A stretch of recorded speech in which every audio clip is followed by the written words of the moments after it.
Et yo les gens, c'est Snora, j'espère que vous allez bien, moi ça va nickel. Aujourd'hui on se retrouve pour deux webtoons où nos héros ont des pouvoirs particuliers.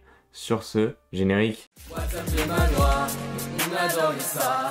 J'en parle à mon papa.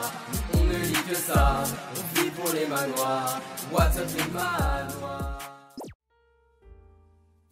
En premier webtoon, du coup, on a un réincarnateur avec pour genre action, aventure, combat, fantastique, science-fiction, où tout ceci se passe dans un monde appelé l'Abîme, un endroit que Dieu a créé car il s'ennuyait.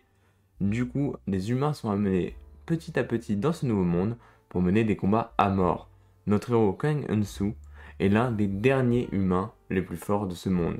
Il n'en reste plus que 4 et ils vont être obligés de faire une décision un peu difficile, renvoyer l'un d'eux dans le passé. Notre héros bien évidemment va être choisi, et pourquoi cela? Car il a un pouvoir très particulier.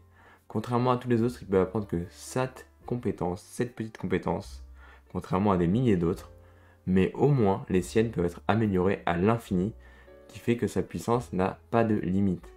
Du coup, il va remonter dans le passé et essayer d'augmenter ses statistiques le plus possible pour pouvoir terminer l'abîme. Ce webtoon était un peu dur à expliquer, mais quelque chose qui est beaucoup plus simple, c'est que vous savez pas, mais si vous regardez la vidéo, laissez un commentaire, mettre un j'aime ou vous abonner, ça m'encourage énormément à continuer ce type de vidéo. J'espère que ça vous plaira, surtout que je fais en sorte qu'elle ne soit pas trop longue pour que ce soit justement rapide pour vous de trouver des webtoons. Sur ce, on continue au deuxième.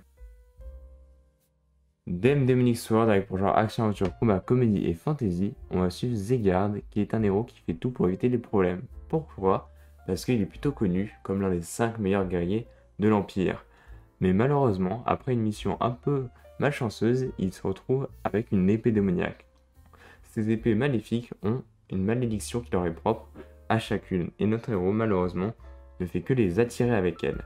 Il fait tout pour ne pas les utiliser et pour résister à leur pouvoir maléfique, mais notre héros se retrouve rapidement dans une situation où il est obligé de les utiliser. Pourquoi il est un peu immunisé à ces effets, vous le découvrirez en lisant l'œuvre, même si actuellement il n'y a que très peu de chapitres. Du coup, si vous voulez commencer l'œuvre, c'est maintenant, ou sinon vous pouvez très bien attendre un peu plus tard. Et comme d'habitude, vous savez très bien, c'est la fin de la vidéo, j'espère qu'elle vous a plu. N'hésitez pas à me conseiller en commentaire des webtoons que je pourrais lire, ou vous justement me donner votre avis sur ces webtoons, parce que même si c'est sûr que je ne les ai pas tous lus, je commence à en avoir lu vraiment un paquet. Sur ce, je vous dis bonne lecture à vous, et je vous dis c'était Osnora, à la semaine prochaine. N'hésite pas à t'abonner, je te le demande s'il te plaît, car cela pourrait bien aider. Et n'hésite pas à supporter. Like.